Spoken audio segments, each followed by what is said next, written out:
Bom, na verdade, cabe a mim hoje o tema, né, são os desafios do judiciário em relação à mediação e à conciliação.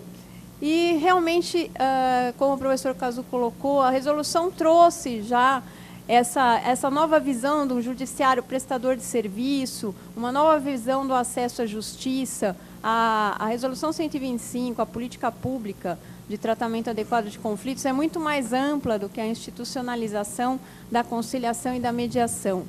Mas nós, no judiciário, então, com todo o histórico, tudo que aconteceu na mediação no Brasil e vem acontecendo com a conciliação, evoluindo para a mediação, a introdução da mediação no Código de Processo Civil e a própria Resolução 125, hoje eu acho que um grande desafio do judiciário é nós verificarmos como vai ser a implantação disso e fazer com que essa implantação seja feita da forma mais correta possível, né? E dentro do que nós temos e das dificuldades que o judiciário já tem.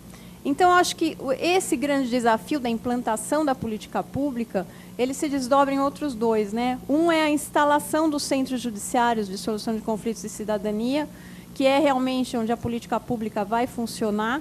E o outro desafio é realmente a capacitação dos nossos servidores e dos conciliadores e mediadores que vão trabalhar nesses centros. E só para a gente ter uma ideia, então, a Resolução 125, ela traz uma estruturação dessa política pública. E, então, começa com o Conselho Nacional de Justiça no topo de uma pirâmide ou de um triângulo. E o Conselho Nacional de Justiça, ele tem algumas atribuições, são mais atribuições políticas, mas ele tem uma atribuição de fiscalizar os tribunais e orientar os tribunais na implantação dos centros judiciários e na implantação da política pública. E outras atribuições do CNJ, que é a interlocução política com agências reguladoras, grandes empresas, bancos e próprias instituições de ensino, para mudar a política interna das empresas, para estabelecer disciplinas específicas, modificar toda essa mentalidade, um portal, uma divulgação dos métodos consensuais através do próprio CNJ, na mídia, com alguns programas também nesse sentido. Depois, abaixo do CNJ, então, nós temos os núcleos permanentes de métodos consensuais de solução de conflitos e cidadania, que são onde é feita a implantação da resolução a nível estadual. Então, é a inteligência da resolução, é a inteligência da política pública a nível estadual, e esses núcleos, eles também são compostos por juízes e por servidores, e eles têm aí a atribuição de instalar e fiscalizar os centros judiciários de solução de conflitos e cidadania, fazer com que haja capacitação e aperfeiçoamento permanente dos servidores, magistrados, conciliadores e mediadores em métodos consensuais, também criar o cadastro do Estado, a forma de inclusão e exclusão no cadastro, e lutar por uma forma de remunerar, ou pelo menos estudar uma forma de remunerar os conciliadores e mediadores, né? E abaixo aí dos núcleos, então, nós temos os Centros Judiciários de Solução de Conflitos e Cidadania, que eu costumo dizer que ele é a célula da resolução, é a célula da política pública, onde realmente nós vamos verificar se a política pública vai dar certo, se o acesso à justiça vai ser real e se isso vai realmente se concretizar no nosso judiciário. Então, nesse centro, o que é importante é realmente o trabalho, e por isso que eu falo, o que é fundamental na política pública é o centro judiciário e, dentro dele, o trabalho dos nossos servidores e o trabalho dos conciliadores e mediadores e a qualidade desse trabalho. Porque, a partir do momento que o judiciário está oferecendo um outro tipo de serviço à população, tem que ser um serviço correto, um serviço de qualidade, e é isso também um dos objetivos da resolução. O centro judiciário, ele tem por base duas ideias, dois parâmetros que foram base desse centro judiciário. Um deles é realmente o nosso setor de conciliação e mediação do Estado de São Paulo, que surgiu através de experiências várias aqui no nosso tribunal, que vem desde 2002, 2004, alguns programas, e o projeto de gerenciamento do processo, que foi feito pelo CBPEG, né, o Centro Brasileiro de Estudos e Pesquisas Judiciais, sob a coordenação do professor Cazu também, para o nosso tribunal. E por que ele é um dos parâmetros que veio para a resolução, para a gente instalar e para a gente criar esses centros? Porque Na verdade, o setor de conciliação e mediação foi a primeira vez que se falou em mediação dentro do judiciário no Brasil, foi o que trouxe a mediação para o judiciário, e o Estado de São Paulo teve um plus nesse movimento, porque nós já trabalhávamos no setor de conciliação, apesar de ser facultativa a sua instalação, mas já trabalhávamos com uma fase pré-processual, que não havia na maioria dos outros estados que já tinham os centros ou centrais de conciliação. Outro parâmetro utilizado foi o Tribunal Multiportas do sistema norte-americano. E aí, o que é esse Tribunal Multiportas? É um sistema no qual o Poder Judiciário funciona como um grande centro de resolução de disputas, com vários procedimentos, cada um com suas vantagens e desvantagens, tem que ser levados em consideração no momento da escolha. Então, vai ter ali um técnico, lá eles chamam de técnico, um servidor que vai receber as pessoas e vai verificar, de acordo com as características do conflito, das partes e dos próprios procedimentos disponíveis, qual é mais adequado para aquele caso. E lá são vários procedimentos realmente, tem até híbridos, como MED-ARB, ARB-MED, mini-trail, avaliação neutra de terceiro, e tem outros vários, né, que aqui não cabe falar, mas até a resolução também deixa uma abertura para que a gente comece a utilizar no futuro outros métodos. Então fala conciliação, mediação e outros métodos eventualmente disponíveis, e é exatamente por isso, para a gente ver se a gente consegue usar algum outro método no futuro, depois que esses já tiverem, lógico, concretamente instalados. Mas a ideia do Tribunal Multiportas, então, é uma ideia de você transformar aquele tribunal ou aquele poder judiciário com uma única porta, que é a porta da sentença, num outro sistema com várias portas disponíveis. Porque é o que eu costumo dizer, né? Com o juizado de pequenas causas, nós aumentamos o acesso à justiça como acesso ao poder judiciário. A população mais carente, dos pequenos conflitos, pode acessar o judiciário. Nós aumentamos muito a porta de entrada. Então, várias coisas começaram a vir para o judiciário, coisas que antes não vinham. Mas e a porta de saída? A porta de saída continuou basicamente sendo a sentença e a solução adjudicada. Por isso que a gente tem que aumentar as portas de saída, e por isso que hoje nós temos essa sobrecarga de processo, porque nós não aumentamos proporcionalmente as portas de saída. E aí esse sistema traz isso e traz um juiz muito mais ativo, um juiz que coordena, um juiz que fiscaliza o serviço do servidor, do conciliador, do mediador. Ele sai daquela função só jurisdicional para uma função gerencial. Ele é um gestor, um administrador de conflitos ou de processos de solução de conflitos. Então, isso só para a gente entender de onde veio o centro. Na verdade, o nosso centro judiciário, ele vai se dividir em setor de solução de conflitos pré-processual, setor de solução de conflitos processual e setor de cidadania. E ele tem uma estrutura funcional mínima, né? Ele tem um juiz coordenador, eventualmente um adjunto, e aí cabe a eles, então, verificar toda a administração desse centro, cabe ao juiz fazer essa coordenação, selecionar os conciliadores e mediadores, verificar como eles estão trabalhando, incluir ou excluir do cadastro. E por isso, assim, não só o juiz, mas o servidor, e é o que eu falo, nossos servidores, eles já são pessoas muito dedicadas ao judiciário. Lógico que nós temos problema por causa da estabilidade de alguns servidores que ficam ali, que se acomodam e que não fazem nada, mas nós temos muitos servidores bons. E o servidor do centro, ele tem que ter um perfil diferente. Então, para nós, juízes, nós, judiciário, um grande desafio ao instalar esses centros é verificar pessoas que tenham um perfil para atuar nesse centro. Porque tanto o servidor quanto o juiz do centro, eles precisam o quê? Conhecer pelo menos os métodos consensuais de solução de conflitos com alguma propriedade, saber as diferenças e ter capacitação adequada para isso. E, além disso, eles precisam ser pessoas mais voltadas para o atendimento ao público, porque ali o básico é você atender o público, é você verificar qual é o problema da pessoa, encaminhar para conciliação, para mediação.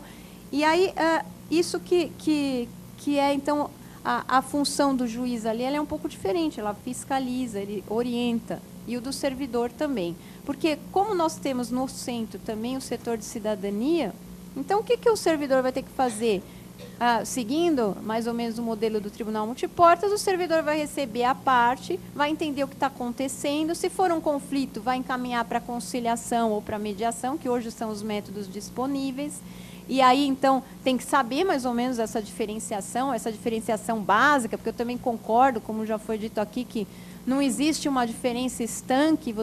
Então, o ideal é que todo mundo seja capacitado para mediar, sim, e conheça essas técnicas, porque só no caso concreto, quando ele estiver realmente conversando com as pessoas, é que ele vai conseguir verificar se ele vai poder usar só as técnicas da conciliação, se isso vai bastar, ou se ele vai poder progredir ali, porque existe um relacionamento mais profundo entre as pessoas, porque se quer manter esse relacionamento, e aí ele vai usar as técnicas da mediação, que são muito mais adequadas, né? Então, todo mundo deveria ser capacitado para as duas coisas. E aí, como hoje tem esses dois métodos, e aí a pessoa da triagem, o servidor, então, vai ter que encaminhar para a conciliação, para a mediação, sem prejuízo, então, do mediador que tiver ali, depois progredir para uma mediação, se ele conhecer as técnicas adequadamente.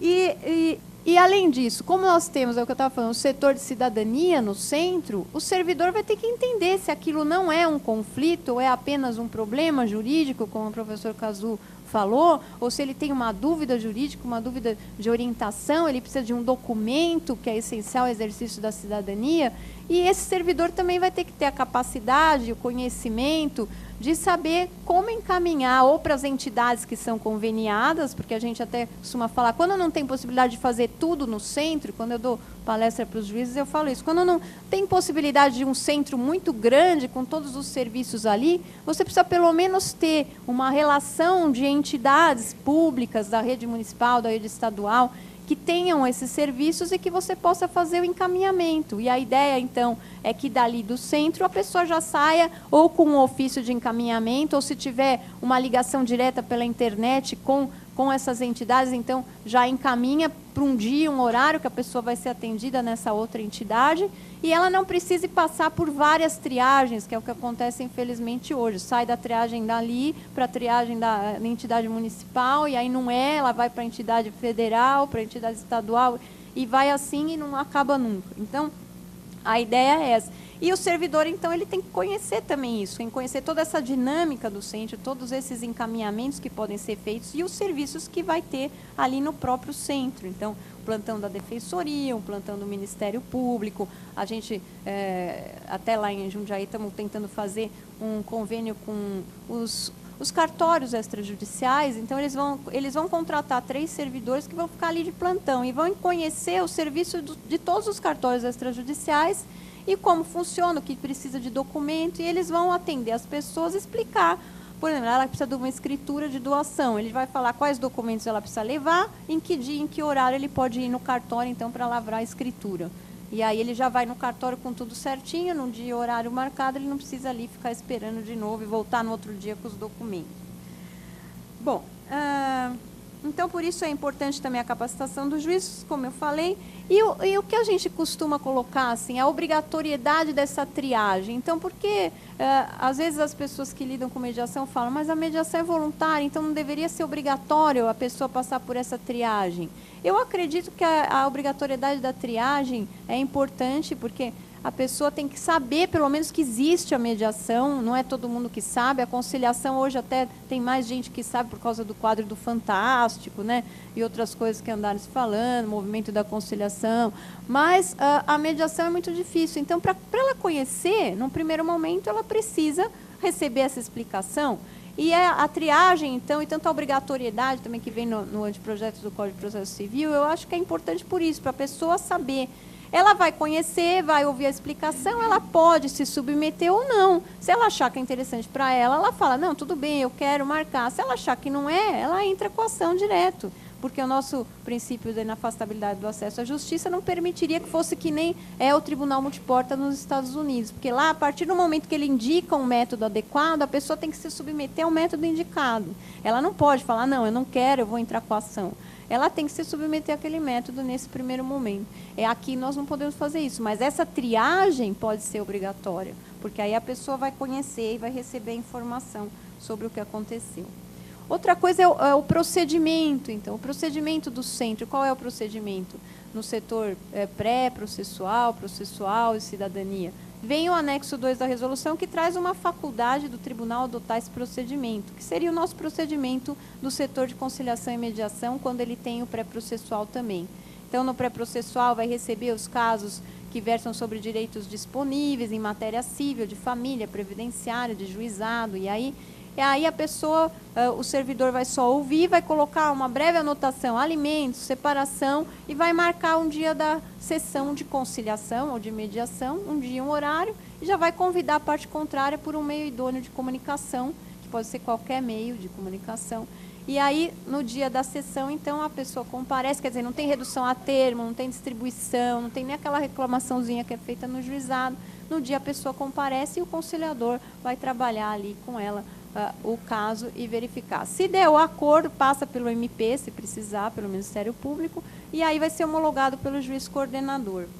Uma coisa interessante do centro, que nós não tínhamos no nosso setor de conciliação, é que, se for caso de competência do juizado especial cível e não der acordo, aí a pessoa ali no centro mesmo já vai ter um funcionário, ou teria que ter, né, que vai reduzir a termo a reclamação, e aí sim vai distribuir como uma ação do juizado.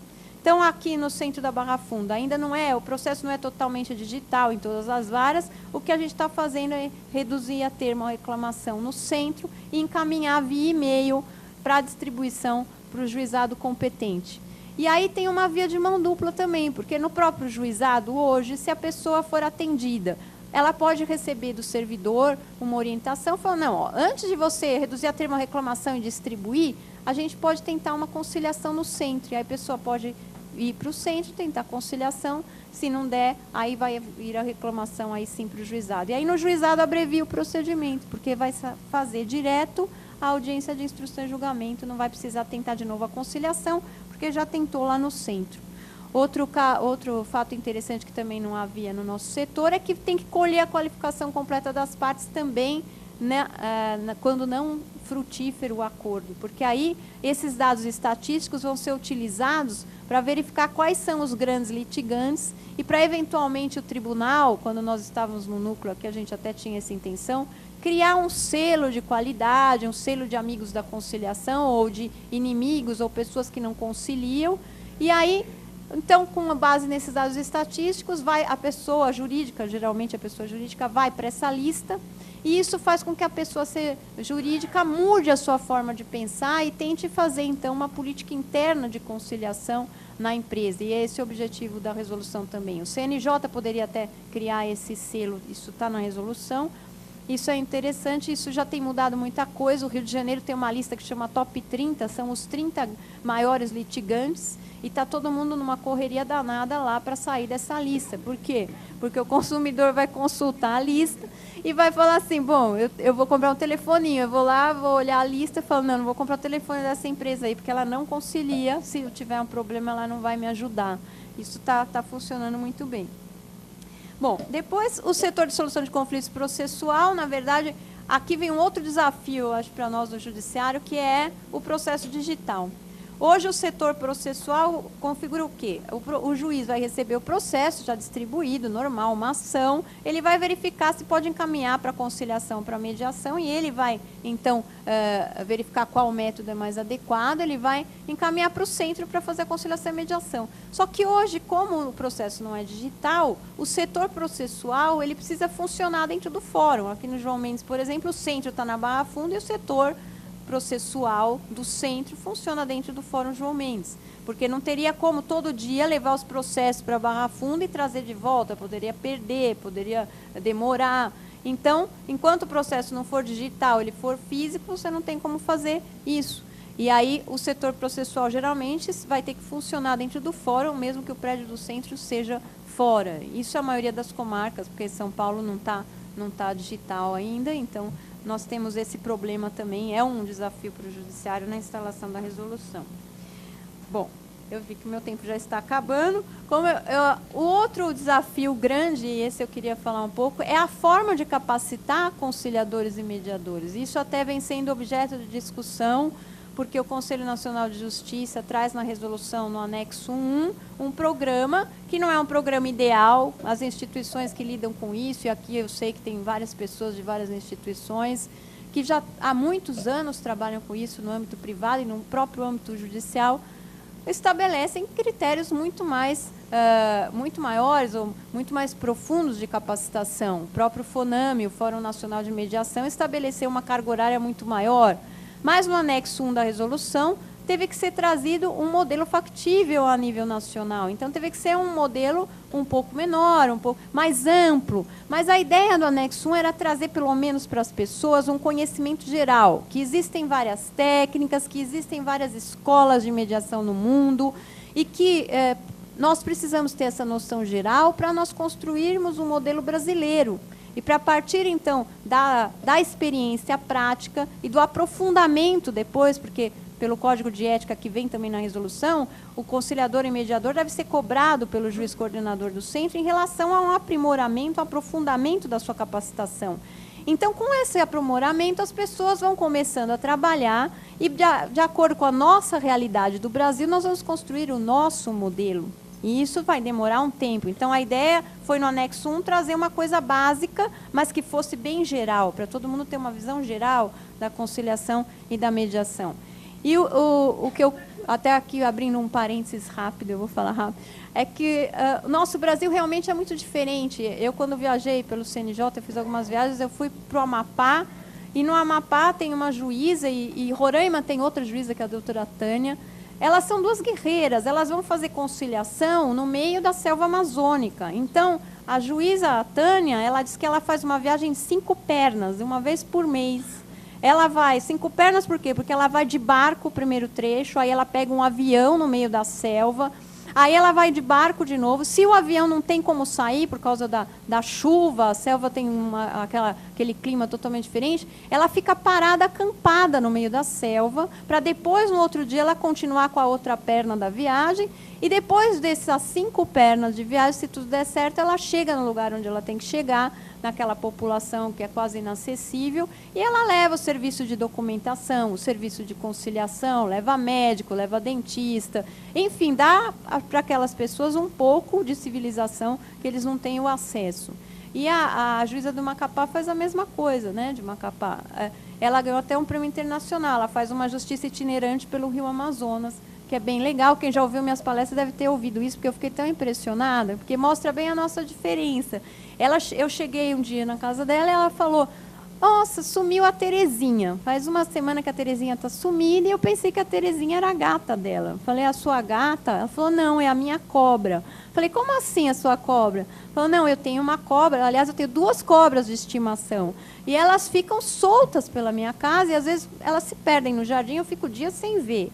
Aí eu falei, nossa, que legal, né? Eu falei, espero que a cobra não esteja aqui, né?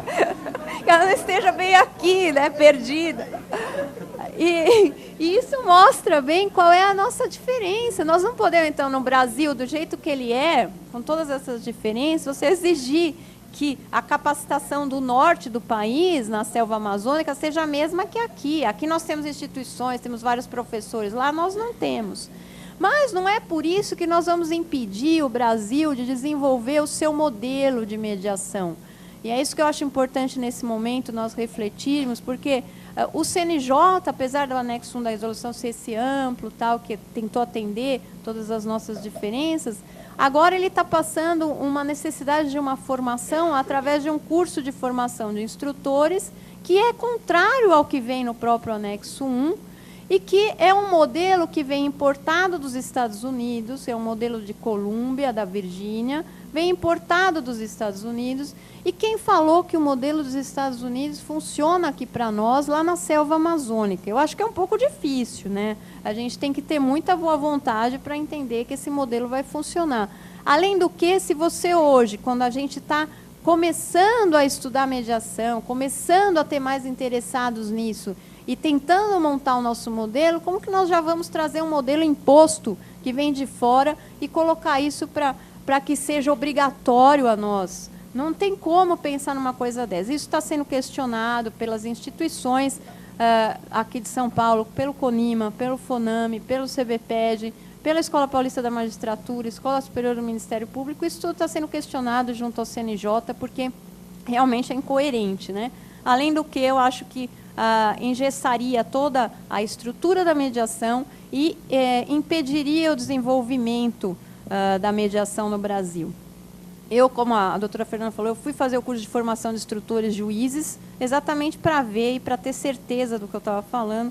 E nem sei se era o caso de falar aqui, mas eu acho que é, né? Porque nós estamos num lugar que é para nós debatemos, e aqui, como eu sei que tem várias pessoas interessadas e que há muitos anos trabalham com a mediação, nós temos que ter consciência do que está acontecendo, porque nós já perdemos a chance da conciliação e da mediação serem desenvolvidas no Brasil algumas vezes. Veio a lei do juizado de pequenas causas, a lei dos juizados especiais cíveis, aí porque faltou capacitação, faltou estrutura, faltou orçamento dos tribunais.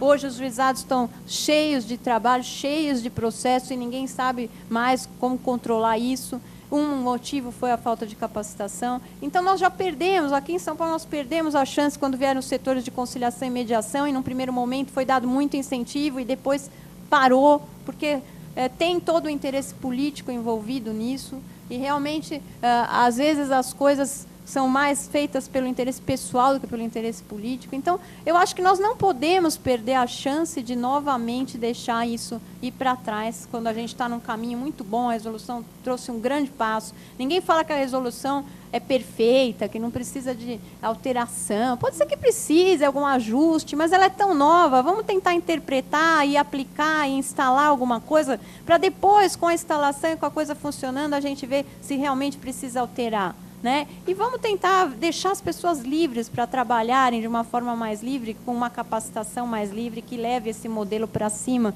e que se desenvolva. Bom, enfim, era isso que eu queria até trazer para que todo mundo consiga refletir sobre isso. Qualquer coisa eu estou à disposição também. Eu acho que, nesse momento, tudo que vier de informação ou de opinião é importante, exatamente para a gente ter até argumento para lutar pelo desenvolvimento da mediação no Brasil. Então, era isso que eu queria dizer. Eu agradeço a presença de todos, agradeço terem me ouvido, e me desculpo até aí pela empolgação, mas realmente eu sou muito empolgada com esse tema, e eu acho que nós precisamos tomar cuidado para não estragarem o que está sendo feito.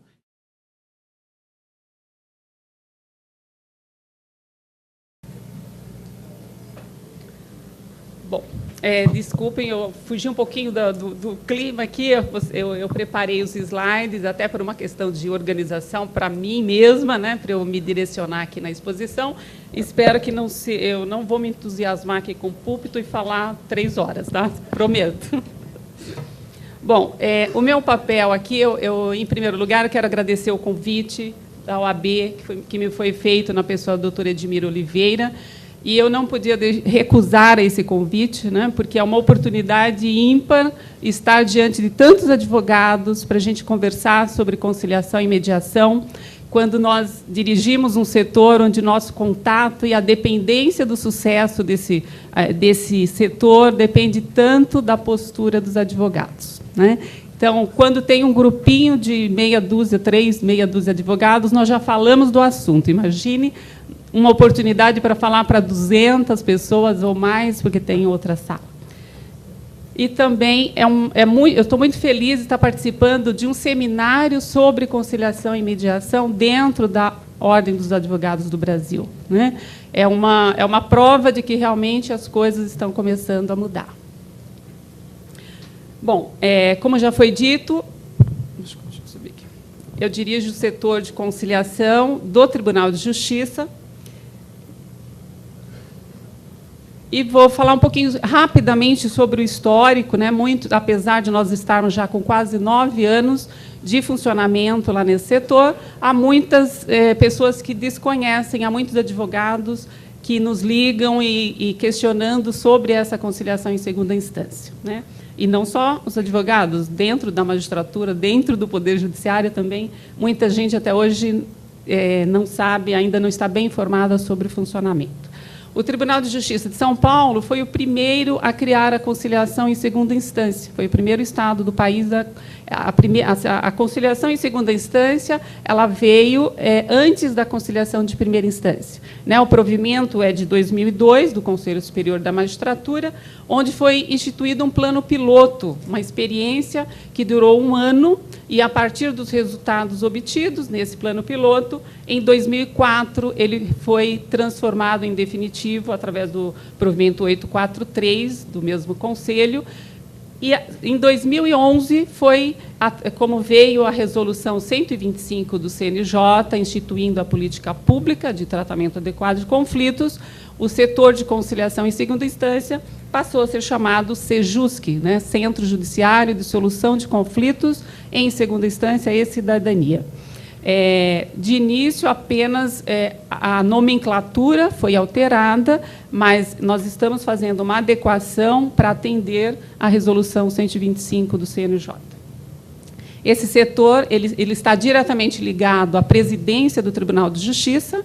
À época, em 2002, foi o presidente Sérgio Nigro Conceição que criou o setor, foi na sua gestão, e hoje ele é conciliador lá no setor no CEJUSC de segunda instância.